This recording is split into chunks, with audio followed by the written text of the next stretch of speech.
Shalom, selamat pagi, kekasih-kekasih Tuhan.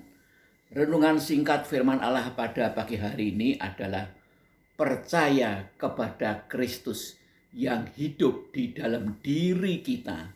Kita akan membaca surat Galatia pasal 2 ayat yang ke-19 sampai 20 sebagai berikut. Sebab aku telah mati oleh hukum Taurat untuk hukum Taurat, supaya aku hidup untuk Allah.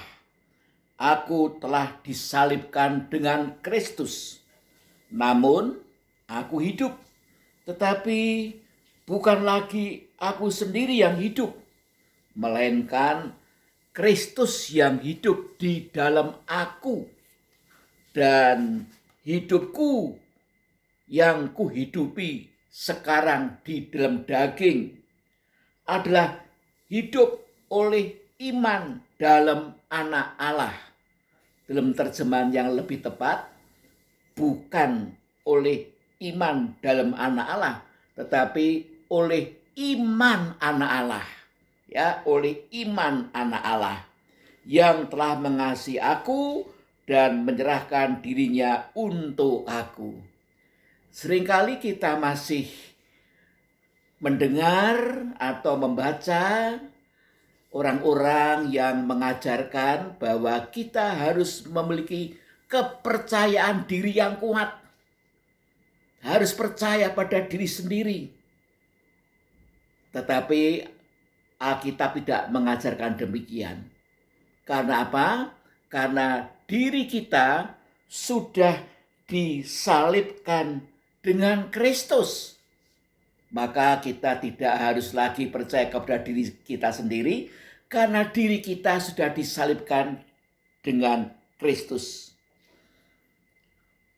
Paulus selanjutnya menuliskan, namun aku hidup, tetapi bukan lagi aku sendiri yang hidup, melainkan Kristus yang hidup di dalam aku.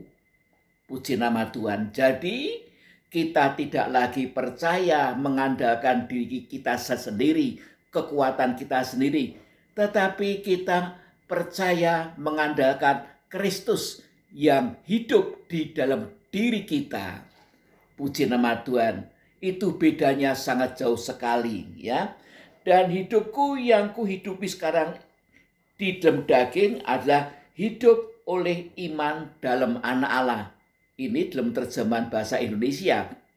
Tapi dalam terjemahan yang lebih tepat dikatakan, dan hidupku yang kuhidupi sekarang ini di dalam daging adalah hidup oleh iman Anak Allah. Ya, bedanya jauh. Oleh iman Anak Allah. Jadi itu iman Kristus sendiri.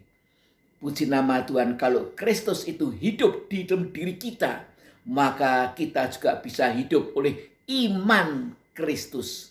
Puji nama Tuhan. Dan Kristus itu adalah firman. Yesus mengatakan, akulah jalan dan kebenaran dan hidup. Dia adalah kebenaran, dia adalah firman. Kristus hidup dalam diri kita, berarti firman-Nya hidup dalam diri kita. Haleluya. Dan oleh firman yang hidup dalam diri kita itu, kita juga akan memiliki iman Kristus, iman Anak Allah yang dahsyat itu. Puji nama Tuhan yang telah mengasihi aku dan menyerahkan dirinya untuk aku. Yesus telah mengasihi kita dengan bukti telah mati disalibkan untuk kita. Tetapi pada hari yang ketiga dia bangkit dari kubur, bangkit dari kematian, telah mengalahkan maut, dosa dan iblis. Puji nama Tuhan. Oleh karena itu, maka kuasa kebangkitan Kristus inilah yang menjadi semangat hidup kita. Hidup kita bersemangat bukan dari kita sendiri, tapi kita harus bersemangat oleh karena kuasa kebangkitan Kristus yang ada dalam diri kita.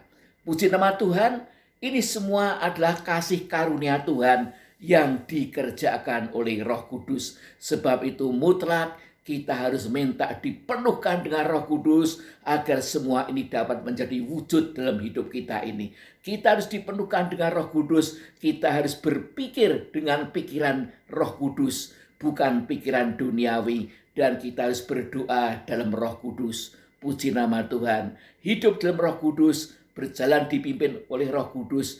Haleluya, dan kita akan mengalami perubahan hidup yang luar biasa. Hidupku bukan aku lagi, tapi Kristus yang hidup di dalam diriku. Puji Tuhan, kita percaya kita akan lebih daripada pemenang sampai Maranatha. Mari kita berdoa. Bapa yang di surga, terima kasih untuk firman-Mu yang singkat pada pagi hari ini, tapi Roh Kudus akan bekerja luar biasa, memberikan pencerahan-pencerahan kepada kami dan menyempurnakan pengertian-pengertian kami kepada firman-Mu.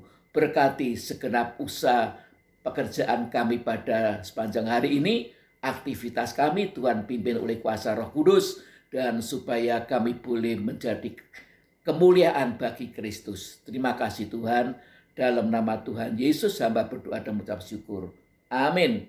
Terima kasih untuk perhatian Bapak Ibu Saudara sekalian. Tuhan Yesus memberkati.